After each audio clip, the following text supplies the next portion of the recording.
Good morning everyone, সকলে কেমন আছো? নিশ্চয়ই ভালোই আছো। আমি খুব ভালো আছি, কিন্তু আমার মায়ের শরীরটা খুব খারাপ। এই মনে হয় বিয়ের পর প্রথম আমি পুরো ঘর মার বাড়ি গিয়ে ঝাড় দিয়েছি।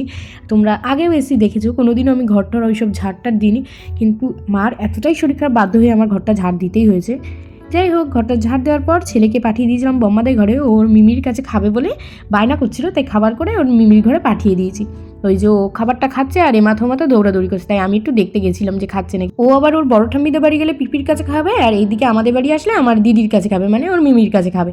তাই যাই হোক, খাওয়া দাওয়া করে নিচ্ছে। আমরা এবার সকাল সকালই বেরিয়ে পড়বো বাড়ির জন্য, কেননা আজকে হলো আমাদের শীতল ষষ্ঠী না কি ষষ্ঠী আমি জানি না, যাই হোক গোটা ষষ্ঠী আমি যেটা জানি, সেই ষষ্ঠী, ওই জন্য চলে যাচ্ছি। মা অনেকটাই অসুস্থ, তাও রেখেই যেতে হচ্ছে বাধ্য হয়ে, কিছু করার নেই। যে আমি রেডি হয়ে গেছি আর এই বেরিয়ে পড়ছি। সবাই আমাদের টাটা করতে বেরিয়েছে, আমার বম্মা, এই যে আমার দিদি জানো তো আমার থেকে মাত্র 3 মাসের বড়।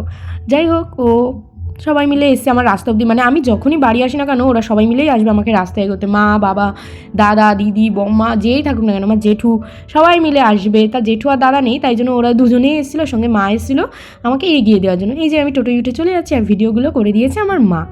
তারপর এই যে বাড়ি চলে এসেছি, এসে একটু ভাবলাম একটু ভিডিও করে নিই, বাড়ি এসেছি যেহেতু। আর মার বাড়ির থেকে আসি আমি রাতে, কিন্তু আজকে সকাল সকালেই চলে এসেছি।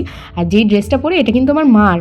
আমি তো শাড়ি পরেই গেছিলাম, কেননা সরস্বতী পুজোয় মাসির বাড়ি গেছিলাম শাড়ি পরে, তাই কি করব, শাড়ি পরে আর তো বাড়ি আসা যায় না, ওই জন্য ভাবলাম মার একটা ড্রেস পরে নিই। এই দেখো, বাড়ি এসে স্নান করে আমি পুজোটা দিয়ে নিলাম, যেহেতু মামুনি পুজো দিতে পারিনি, ওই জন্য আমি ভাবলাম এসে পুজোটা দিয়ে নিই। পুজোটা দিয়ে রেডি হচ্ছি, মামার বাড়ি নেমন্তন্ন। মামি হচ্ছে গোটা ষষ্ঠী করে, তো মামি ষষ্ঠী করলেই আমাদের নেমন্তন্ন করে আমাকে আর মামুনিকে, তাই যাব মামার বাড়ি। তাই একটু শাড়ি পরলাম, ভাবলাম ষষ্ঠীর দিন একটু শাড়ি পরে রেডি হই, একটু টিপ পরি, তাই একটু শাড়ি পরে রেডি হয়ে নিচ্ছি। গতকালই সবাই কিন্তু ষষ্ঠীটা পালন করেছে, কিন্তু পঞ্জিকাতে নাকি রয়েছে আজকেই ষষ্ঠী, দিদা মামি দুজনেই বললো, তাই আমরা আজকের দিনেই ষষ্ঠীটা পালন করছি। আর ছেলে যেদিন থেকে আমার পেটে এসে সেই দিন থেকেই আমি ষষ্ঠীটা, সবকটা ষষ্ঠী আমি পালন করি, কোনো দিনও এখনও মিস দিইনি কোনো ষষ্ঠী। যাই হোক, এইদিকে দেখো আমি রেডি হয়ে গেছি, আর আমাকে শাড়ি পরে কেমন লাগছে বলো। যেই বাড়ি ব্লাউজ বানাতে দিতে গেছিলাম, ওই জেঠি বলেছে তুই সবসময় শাড়ি পরবি, তোর খুব ভালো লাগে শাড়ি পরলে। তাই বললাম যে না, সবাই বলে একটু শাড়িটা পরি। আর এই আমার ছেলেটা কি কান্না করছে, পাশের বাড়ির মেয়েটা আমাদের বাড়ি আসছে না বলে খুব কান্না করছে। তারপরে দেখো মামার বাড়ি চলে এসেছি, মামি খেতেও দিয়ে দিয়েছে, ভাত দিয়েছে, বাঁধাকপির তরকারি দিয়েছে, আলু সেদ্ধ দিয়েছে, বাঁধাকপিটা না খুব টেস্ট হয়েছিল। তারপরে দিয়েছিল আলুর দম, আর এই যে সব রকম গোটা সবজি দিয়ে ডাল করেছে, সেই ডালটা দিয়ে দিয়েছে। আর সঙ্গে করেছিল কাঁচি পোড়া পিঠে, আর মামুনি করেছিল পায়েস। আর গোটা ষষ্ঠীতে কিন্তু সব কিছু বাসি খাবারই খায়, তাই জন্য মামি সব রাতের বেলা রান্না করে রেখেছিল, আমরা তাই গিয়ে খেয়ে নিয়েছি। তারপরে ভাবলাম যে ছাদে আসি। ও, আমার রায়নকে খাইয়ে ঘুম পাড়ানো হয়ে গেছে। তারপরে আমি এসেছি ছাদে কটা জামা কাপড় মেলা ছিল, তাই ভাবলাম তুলে রাখি, আর ঠাকুরের বাসন কটা মেজে রেখে দিই, তাই ছাদে এসেছি। আর জানো তো, সরস্বতী পুজোর দিন অবধি তো কোনোই রোদের কিচ্ছু ছিল না, তাই আমাদের এক গাদা জামা কাপড় সব জমে গেছিলো। মামনি তাই কালকে নাকি 3 মেশিন জামা কাপড় কেচেছে, প্লাস হাতেও জামা কাপড় কেচেছে। আর এই দেখো জুতো টুতো আমাদের শুটও সব কেচে রেখে দিয়েছে। তাই যেগুলো শুকিয়ে গেছে সেগুলো মামনি তুলেই রেখে দিয়েছিল, আর যেগুলো শুকায়নি সেগুলো আমি পরে এসে তুলে দিচ্ছি। অনেক জামা কাপড় ছিল কিন্তু, জানো তো। আর একটা বেড কভার ভেজানো ছিল, তাই ভাবলাম আমি কেচে দিই, তাই সেটাও আমি কেচে দিলাম।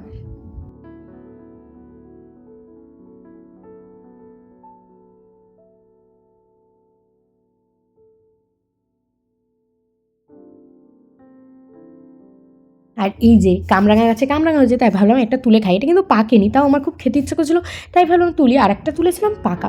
আমাদের কামরাঙাগুলো কেমন বলো তো, খুব মিষ্টিও না খুব টক না, একদম মাঝামাঝি, খেতে এত ভালো লাগে না।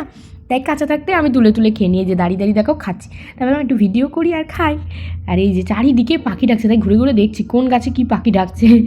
তারপর খাওয়া দাওয়ার পরে নিচে চলে গিয়ে একটু শুয়েছিলাম। আর সন্ধ্যাবেলায় দেখো, এটা নাকি আমার ছেলের সিস্টেম, তাই আমাদের দেখাচ্ছে, আর আমরা হেসে পাগল হয়ে যাচ্ছি, দাঁড়িয়ে দাঁড়িয়ে গাড়ি চালাচ্ছে দুষ্টুটা।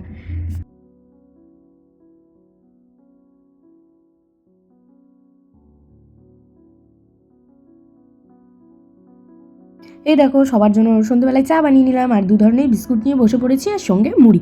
মামুনি জানো তো চায়ের মধ্যে একটু জল ছিটিয়ে দিয়েছিল, যেহেতু আমরা হচ্ছে গরম জিনিস খেতে পারবো না, তাই একটু জল ছিটিয়ে খেয়ে নিয়েছি। জানি না এটা কি সিস্টেম, কিন্তু নিশ্চয়ই এরকম কোনো ব্যাপার আছে। তারপর একটু চিড়ে ভিজিয়ে নিচ্ছি। আমার না ষষ্ঠীর দিনে এরকম রাতের বেলা মিষ্টি খাবার একটু খেতে ইচ্ছা করে না, কেমন গা গুলিয়ে ওঠে, কিন্তু কি করব, খেতে তো হবেই। লুচি হলে খেয়ে নিই, কিন্তু এই দই চিড়ে আমার একটু ভালো লাগে না খেতে। আর তারপরে দইটা এনেছিল একদমই বাজে, বাবা বুঝতে পারেনি ওই দই নিয়ে এসে, শেষে আমি দই ফেলে দিয়ে শুধু গুড় আর মুড়ি সঙ্গে নিয়েছিলাম একটা কলা, এই দিয়েই আমি খাবারটা খেয়ে নিয়েছিলাম। আমার না এই ষষ্ঠীর দিন রাতের বেলা না খুব ঝাল কিছু খেতে ইচ্ছা করে, মনে হয় পরের দিন সকাল কখন হবে একটু ভাত খাবো দুটো। তাহলে মিষ্টি দিয়ে আজকে ভিডিওটা শেষ করি। গুড নাইট সবাইকে।